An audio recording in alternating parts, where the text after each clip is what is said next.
بسم اللہ الرحمن الرحیم۔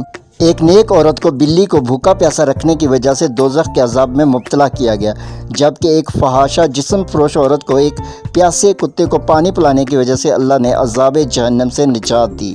حضرت جابر بن عبداللہ سے روایت ہے کہ رسول اللہ صلی اللہ علیہ وآلہ وسلم نے فرمایا، مجھ پر دوزخ پیش کی گئی تو میں نے اس میں دیکھا کہ بنی اسرائیل میں سے ایک عورت کو ایک بلی کو باندھنے کی وجہ سے عذاب دیا جا رہا ہے، جو نہ تو اس کو کھلاتی تھی اور نہ چھوڑتی کہ وہ زمین کے کیڑے مکوڑے کھا کے اپنا پیٹ بھر لے۔ یہی مسلم شریف حدیث نمبر 2093۔ حضرت ابو ہریرہ سے روایت ہے کہ رسول اللہ صلی اللہ علیہ وآلہ وسلم نے فرمایا کہ ایک کتا کنویں کے گرد چکر لگا رہا تھا اور قریب تھا کہ پیاس اسے ہلاک کر دے۔ اچانک بنی اسرائیل کے ایک فحاشہ جسم فروش نے دیکھا تو اس نے اپنے موزے میں پانی کھینچا اسے پلانے کے لیے اور اسے پلایا، اس کی وجہ سے اللہ تعالیٰ نے اس کی مغفرت کر دی۔ صحیح مسلم حدیث 5855۔